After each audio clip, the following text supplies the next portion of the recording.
What up, what up? This is Big Bad Runsky, the almighty driving scientist, and you're listening to the only podcast that I fear and is possibly better than my own, the Mankind Podcast. I was thinking about this yesterday. I think one of the big things that people might not really know about me is I have massive social anxiety, like severely.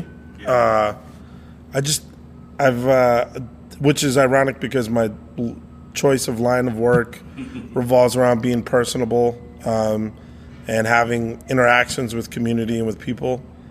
But I've always, my whole life, I forced myself to go to parties because I felt like I had to. It was part of like socially growing up, you know?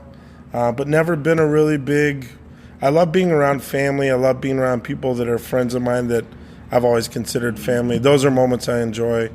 I like partying if I'm, on a patio somewhere just drinking with people that I really do care about. But I think that's a big thing. I think a lot of people in our line of work, whether it be entertainment or customer service or like the bar industry, I think a lot of people think that we thoroughly enjoy spending time with strangers and being around multitudes of people. But yeah, I've battled with depression and a crippling social anxiety probably the majority of my life. I think that's, maybe the depression people might get from music, of course, but I think the social thing, I think a lot of people expect me to be very outgoing, and my brother was very outgoing, and I think that's a big deception.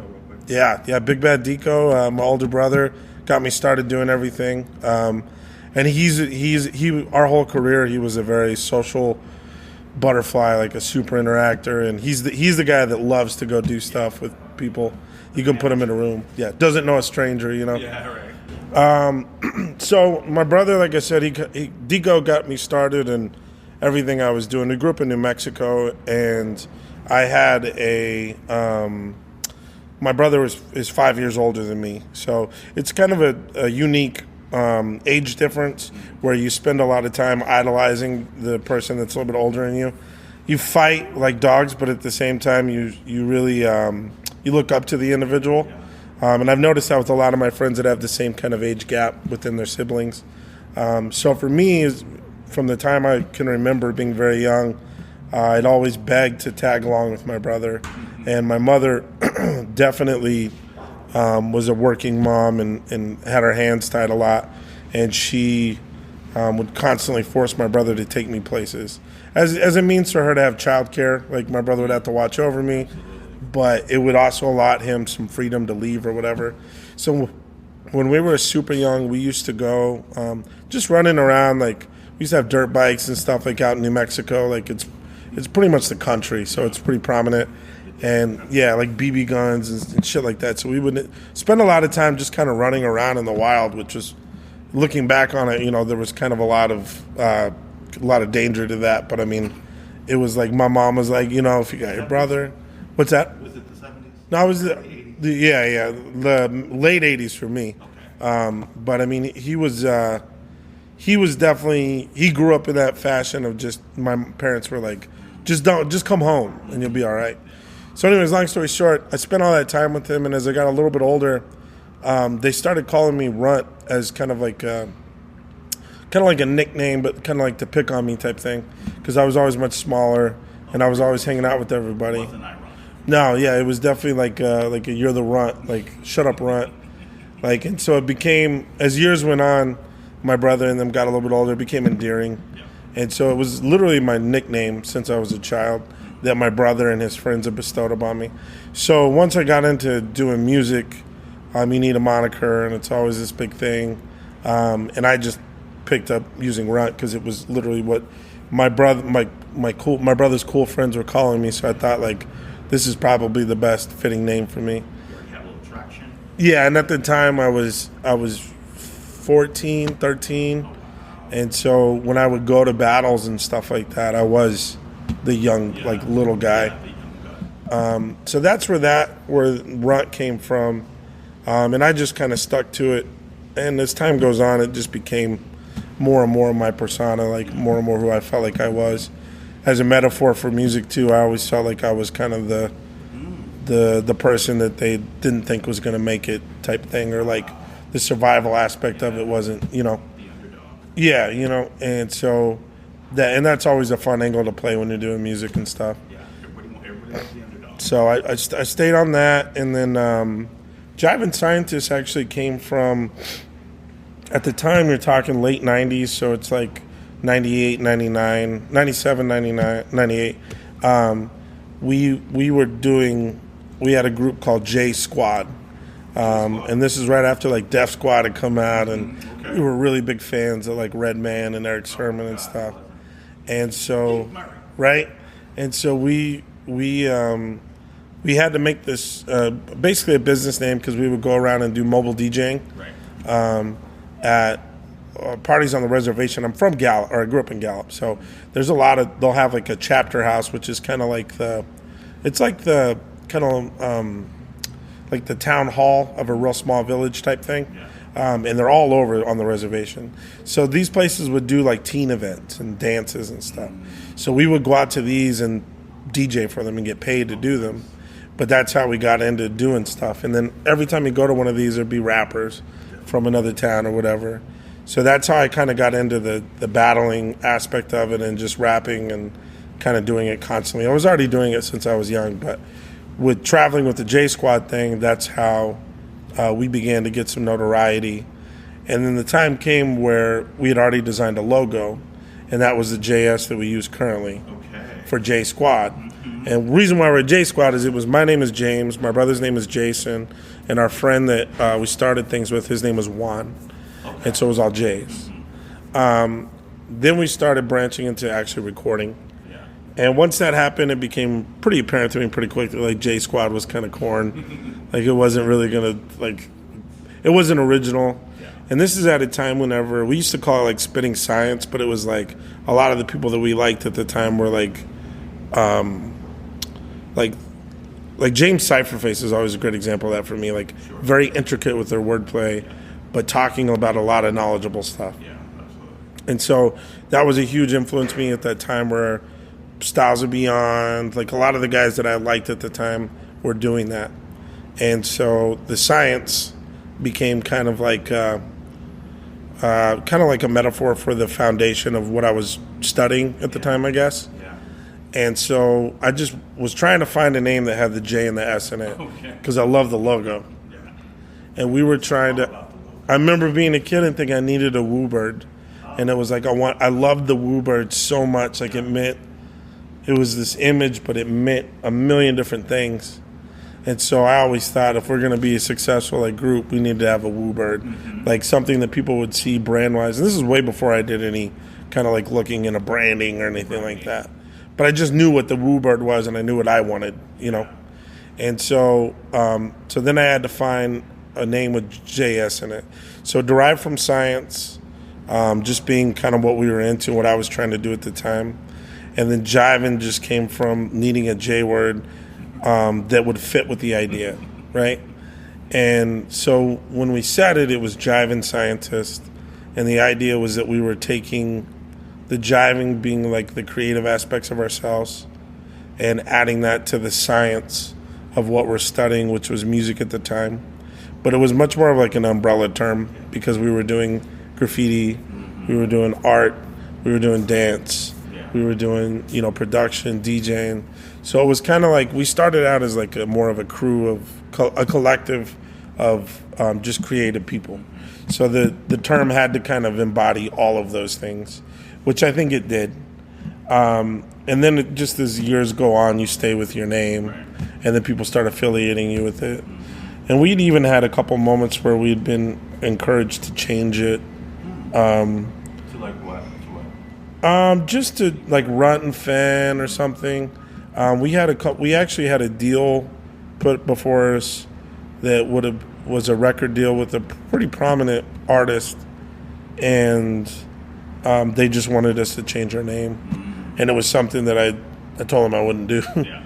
And so we ended up not taking the kind of little deal. I mean, it wasn't a big thing, but it was something that like, it was a moment where I kind of had to reflect on what our name was and whether I had to attach to it or not.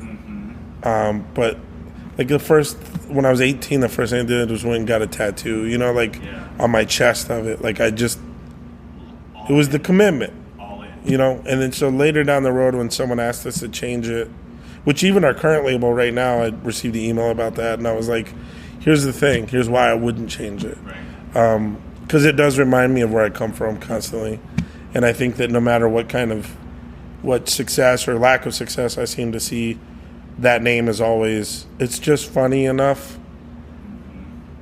that it reminds me of like being a kid. Yeah. But at the same time, it's established credibility. So it's like the name itself carries weight. And so it's funny to have it be, the dichotomy of it being silly to some people until they know us, and then it's embraced, which is funny to me. But yeah, so that's Java and Scientist derived basically from meaning the JS word. I think I'm in a weird spot where I have a large catalog of work, and I think that voice has changed quite a lot over the years. I have 10 full projects that are available in rotation to some degree. And I very much think that I had a vision of what my sound was trying to be when we put out our first couple of projects, which was boom bap, I was trying to pay homage to the things that I grew up loving and embracing, which was a lot of like East Coast, like Wu-Tang and like Killer Army and like, you know, and Gangstar and Tribe Called Quest, and then very much West Coast DJ Quick and like G-Funk and Dre and gangster rap just as a whole. All of these things affected me a lot. So I think in my early work, I really tried to duplicate that sound, which I think you do, you know, until you learn what your voice is. I think so. I grew up mostly in Gallup, New Mexico. Gallup, New Mexico has a real heavy Chicano and Native American influence on all aspects of life there. So as a child, I was a minority. I'm white. And so like from the first day I got on the bus in first grade, I was the only white kid on the bus, and they're all speaking literally in Navajo, like in another language. So I come from a place in Oklahoma where if I would have stayed, I would have been a racist. Like there's no way I wouldn't have been. So to be born in that environment and then to be thrown at a very young age into the opposite, it really kind of shuffled me with like having identity, right? Like I didn't know what I was. Right. And so I definitely embraced music a lot. That was a great outlet for me to feel empowered. And so all of those influences were important to me as I was growing up. But I remember like taking like Ice Cube's like Bop Gun single into like 5th grade and sharing it with other kids. And these were kids that scared me.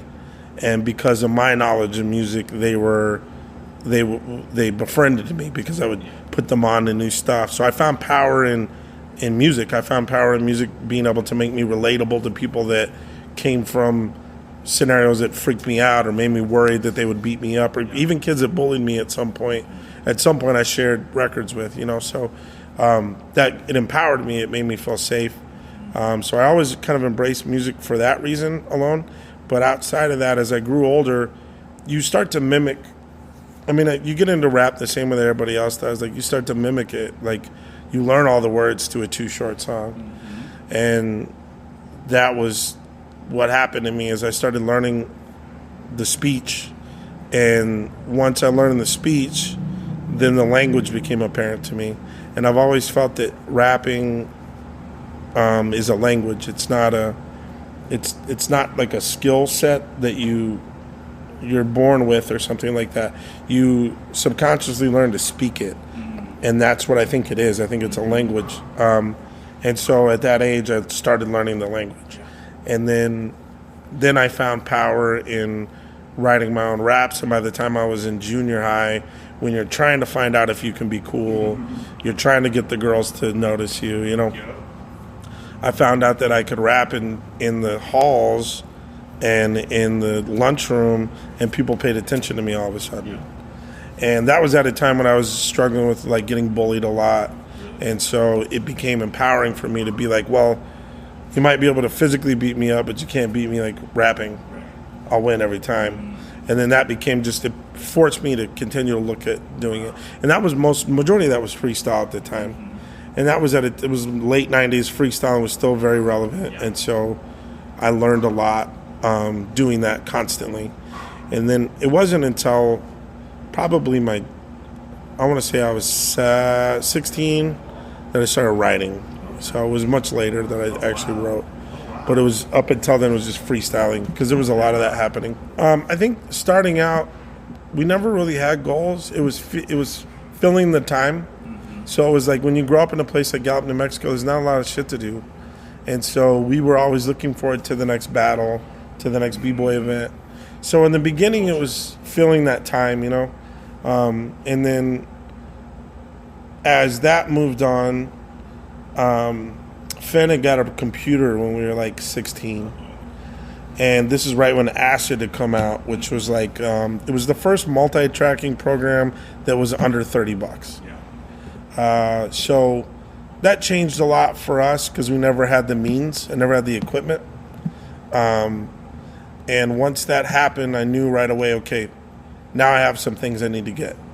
I didn't know anything about production, but I knew Dre and everybody used the MPC 2000. It was in the back of the CDs. It was everywhere.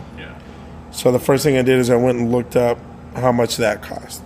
That was like $2,500 at the time.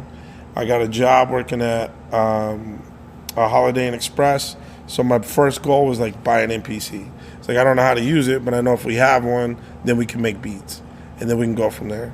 So I worked there for 2 years, and then eventually purchased an MPC.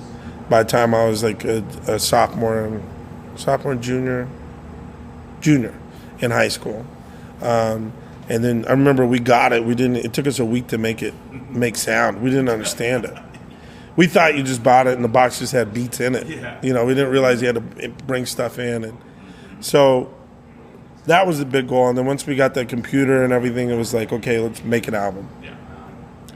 So one of our founding members, this guy Chase Crusher, he real important influence on us. He sent us a zip disc at the time, and it just said "Merry Christmas, Runt," and it was all samples. So it was all loops and drum breaks. We were really fortunate to have that because we got to sit with it and learn how to work. So we did that. And those were like my early goals, was to just get product done. And then I graduated high school, and a big goal for me, I remember leaving Tucson, or Gallup, and all my friends went to college in Albuquerque and Cruces. And I thought, I'm going to go to Tucson, and if I could just open up for a group I really, really like, that was my goal. I literally said to myself, if I get down to Tucson and open up for like Atmosphere, that would be it for me. That would be really the biggest goal that I had. I got here, and within 2 weeks, met Dwayne, this gentleman Dwayne that ran a hip-hop shop called Frequency, and gave him our demo. And then like a week later, he hit us up and asked us if we wanted to open up for the God Loves Ugly tour, which was Atmosphere. And I remember leaving down on Congress Street, leaving his shop, and tearing up. It was like one of the first times I had like a music thing happen, And I remember after he'd asked us, we were leaving. It was me and my brother leaving, and I remember just thinking like, shit, okay, this is what you asked for. You're here. Now what? And then we got home, and that's when a lot of our DIY, what is it called? Do it yourself? DIY. That's when a lot of that really got started for us. We got home, and we had, we just had a lot of people that were creating with us at the time. And we got home, and we all just kind of hunkered down and really started planning out, like, okay, if we have this big show with Atmosphere, like here, we know there's going to be so many people here. What do we need to have to prepare ourselves to be able to attract some of that audience? We started thinking like that. And so with that happening, more and more, after that, we got more and more shows. We got more and more time on stage. Mic fights had happened, which was really important for my development as an MC in front of crowds and stuff. But I mean, that was, to be honest with you, that was kind of my last goal I set for myself. After that, it just turned into creating. And I don't know if that was a positive thing. I think maybe if I would have made some goals early on, I might have had a different outcome than I ended up having, which is totally possible. But I think that once that happened to me, I kind of realized we started putting out albums. And every album's always like a little bit of a disappointment, you know, because it comes out and in your head you're expecting this reception, and you never get that reception, not the way that you fantasize, you know. And so I think I kind of just stopped making goals and just started putting my head down and like creating just to create. And it took me a long time to get there because each album was like a mini goal. But after I think our fourth album, I really just thought something was going to happen, and it didn't. And I think that put me in a place where I was like, okay, why am I doing this? I should stop now if I'm doing it for any other reason than to create. And then so from that point forward, I've always just tried to create things and not have them have a shelf life or a end goal or anything like that. I think the process of making is more important than the byproduct. Oh yeah, definitely. I'll take a day. I always take a day to myself when there's a show. Depending on the size of the show, if it's something like a release show for us, there's a little more anxiety to that because I've got a little bit more work to do. But a typical show is I kind of get up and I do my regular day routine. I have about 2 to 3 hours to myself in the morning where I straight up like I have a cup of coffee. I might make breakfast for myself, but I'll watch a little bit of TV, like whether it's a little bit of news or just something mindless. And then kind of move from there and start thinking about what we need to do for the day. If I'm unsure about my grasp on the show, I might go over it with myself, which is basically just me in my room rapping, not even the beats, just like to the set. I usually have it by then. But yeah, and then we've always been really prominent about being early. So we show up to whatever venue we're playing fairly early as we can, because we know that we have a lot of stuff to set up. And the band guys are all super professional. We got lucky where I've got a group of guys that are in our group that are just, they're able to pick up and play at any moment. And we could have a show right now on the spot and they'd be able to play because they're all working musicians for the most part. So, but yeah, I mean, then it's hit the stage. By that time, I'm usually not nervous, just anxious to get going. I think for me, getting on stage is the hardest part. Once I get there, then it's just me and the guys on stage. I think the biggest distraction I have is anything prior and anything post, you know. But it's like as soon as I get on stage, because we've rehearsed so much, it's like pulling a trigger. It's just you just do it and then you're gone. My mind state on stage is definitely, as I've gotten older, I've started to appreciate it much more as I just get up there and pour everything I'm going through out. I think some of it, I know that's like I know Fenn sometimes is like, well, man, like you got real preachy on this one. But I think that I think that with time I've seen a lot of things happen, not even necessarily with music, just with like in the world. And I think that as soon as I get, 100 people in front of me, I have a platform and a responsibility to speak on something that may be relevant at the time. And I think that the biggest message I've started to gain over the last couple of years is just kind of a kindness. So to kind of speak to being kind and to kind of propose people with the opportunity to be kind. I think if you take a group of people and you stop them, like 100 people in a room, and you stop them from talking, and then you tell them directly that there's all these evil things going on, but there's people like myself and people in my band who are always going to be around wanting better things for each other and for you, and that if maybe you're in that crowd and you thought about killing yourself that day, it's like I feel a responsibility to get up there because I've had friends die recently or in the past couple of years where when I'm up there I want to say like, hey, just so you know, you can message me, like, and I'll at least get back to you and like be like, what's up, like you want to go get a beer, or like fucking just, I don't know, like sometimes I think maybe if that just happens once, which it's already happened to me multiple times, But it's like the more that happens, the more it reinforces that idea of like I do have a responsibility to be on stage to speak to the people that might need to hear something, you know.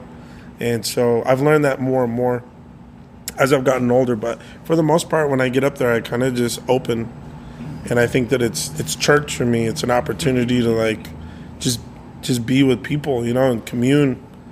And that's the biggest thing, is that you're sharing that time with people. And the bigger the crowd is, the easier it is for me. And that's just like mob mentality stuff. But it's like that, you know, when you have people in a world that's constantly grabbing their attention and sucking it for like 15 seconds and throwing it away, somehow you can get on stage and hold people's attention for 45 minutes. That's a rarity. So it's like when you do that, you have an opportunity and a platform to speak towards changing things or being positive. And those are things that I'm trying to speak to now later in my career, because I feel like I have a responsibility to do so. I think we definitely will look at what we're playing. If I'm playing a crowd of people that I know our music, we select different music. I think that I make very slow music. I don't make really hype shit. I make kind of like dark stuff. Yeah, and but there's, you know, sometimes I play a crowd that's what they're looking for.